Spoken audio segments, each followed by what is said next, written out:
Hi everybody, Rex Frost here, and this is my review of A Knight of the Seven Kingdoms. Okay, so before we even get into my full review, here's a little spoiler warning. Also, A Knight of the Seven Kingdoms is a Game of Thrones spinoff. Therefore, I'm hereby obligated to make fun of the final season of Game of Thrones. So in today's video, I'm going to be making fun of it by the fact that they literally there's literally a scene where a Starbucks coffee cup makes it into the final product. Like, how are you that lazy that I mean, wow, did they rush season 8 out so fast to the point where we have insane mistakes like that making it to the final cut? Because that is insane. But yeah, let's get into the full review. So yeah, I'm gonna talk about my negatives first because I'm gonna go full on glazing with this interview. My only main negative is that the show only has 6 episodes that are all around 30 to 45 minutes long, and 10 to 15 of the episode runtime is credits and behind the scenes stuff. So it's it is a very short show, but adding on to that, I have a friend who I'm going to be referring to as Hawkman, and from DC Comics, the guy with wings. So, I mean, according to Hawkman, who's read all of the Game of Thrones books, is actually really looking forward to the 6th and was really looking forward to the 6th and 7th Song of Ice and Fire books by George R.R. Martin, who created the Game of Thrones. So yeah, I mean, according to him, this is one of the most faithful adaptations he's ever seen, and so I mean, I'm gonna totally take his word for it. I trust him. Also, adding on to that, I guess this. I mean, I feel like for the most part, the 6 episodes do work, especially because the Knight of the Seven Kingdoms is a short. It is a short story, so it's not really supposed to be as long or as epic as Game of Thrones or House of the Dragon are. So I totally understand it. I will say the episodes may be relatively short, however, they're very fulfilling. It's kind of like eating it's kind of like eating a big salad versus eating a big hamburger. When you eat a big salad, it's or a decent sized salad, you're very satisfied. However, you're not quite full, I guess. But when you eat a bunch of meat, you're very satisfied. And depending on how much meat, you might eat too much, leading to Stranger Things season 5 length episode. So yeah, I mean, yeah, I feel for the most part, it does work. I just felt I didn't have enough time to feel this felt like a full-on season of television. And I mean, it was enough time to connect with all the characters, but not enough to feel a real full-blown season of television. Kind of like 8 Welcome to Derry was. So yeah, as for probably my most favorite part about this show is how it's in a different look into the world of Westeros or Game of Thrones, because House of the Dragon and Game of Thrones are both from the perspective of really rich people, and it's big epic stories. This is more of a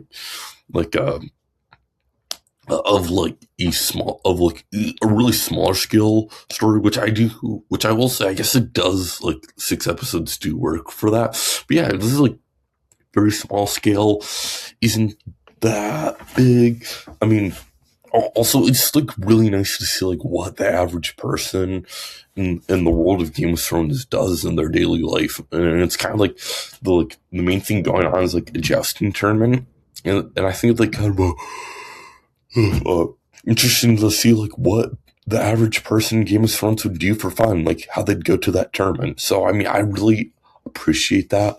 Also, I really like the themes of what it means to be a knight was like our main character, Sir Duncan the Tall, who wants to be a very honorable knight, like his former for like the knight Sir Arlen of Pennyworth, who he squired for. I think that's like really well done. Also, I forgot to add this, but I really love the like dynamic between Sir Duncan the Tall and Egg, and kind of like how like they mirror each other's origin stories, kind of.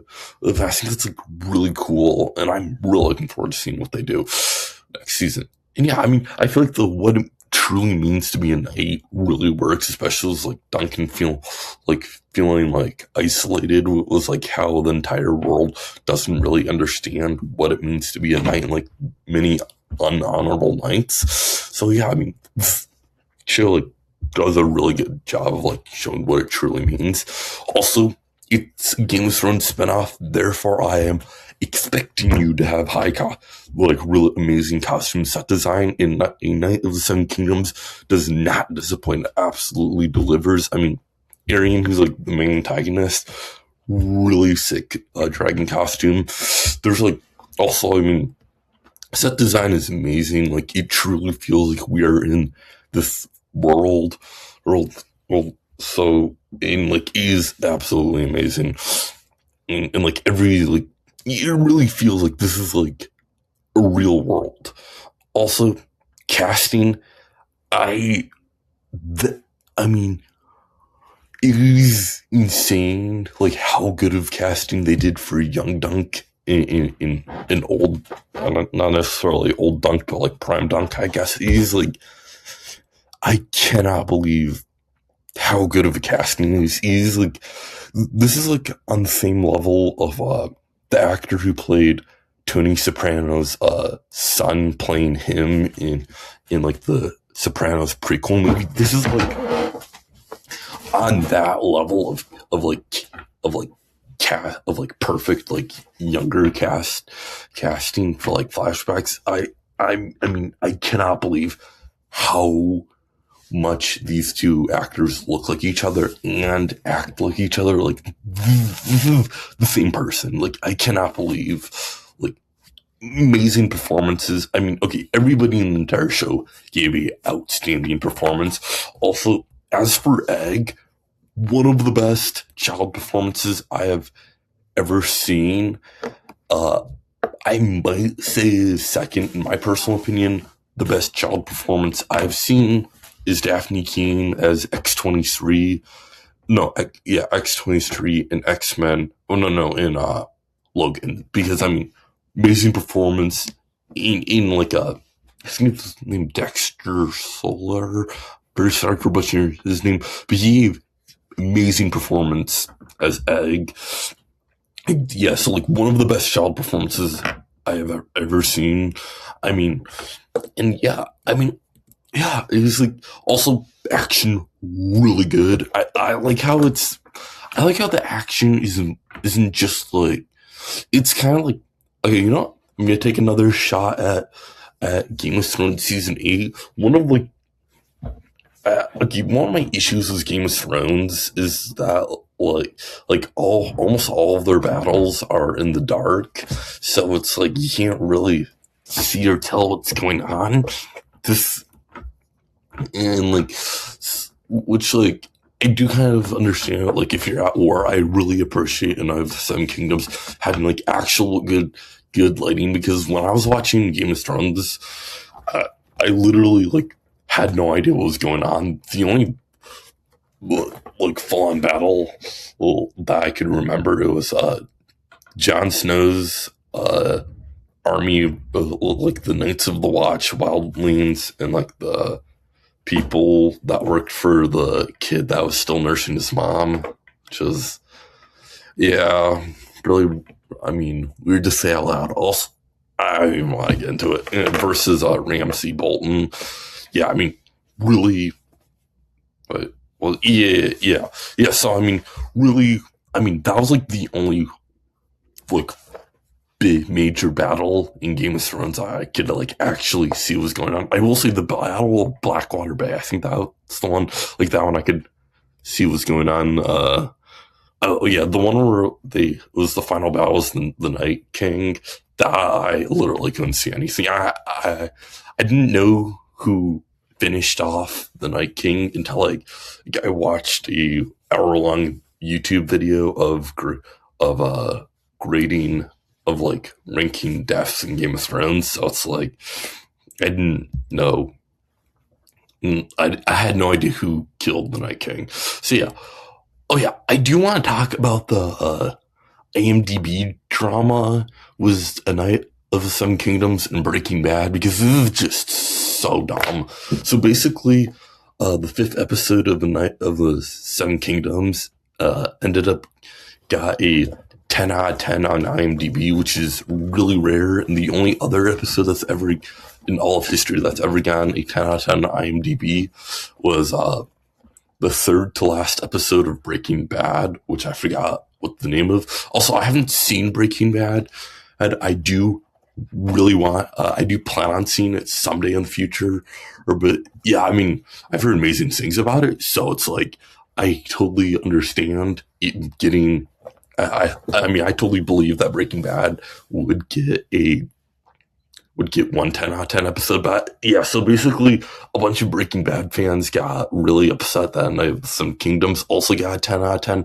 So then they started review bombing episode 5 until it got a 9.2 out of 10. And then a bunch of Game of Thrones fans started review bombing Breaking Bad. That's a 10 out of 10 episode. So it's like, why? I don't understand why we can't both have like 10 out of 10s. It's just really like dumb and annoying. Like, he's like some of the most jobless behavior I have ever seen. Like, I mean, just touch grass and get an actual job. Like, I mean, how bored or like, I don't know, he's just like, go touch grass. That's pretty much all I have to say about the IMDb drama.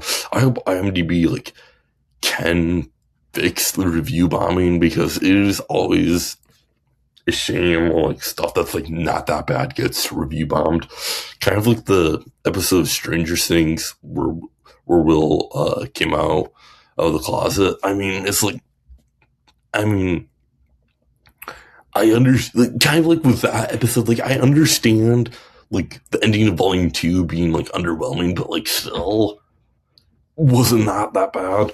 I mean, like, as for this is, like, pretty obvious what's going on, especially, like, for Breaking Bad, because, okay, if it's 10 out of 10 episode held a 10 out of 10 for 13 plus years, that is a sign.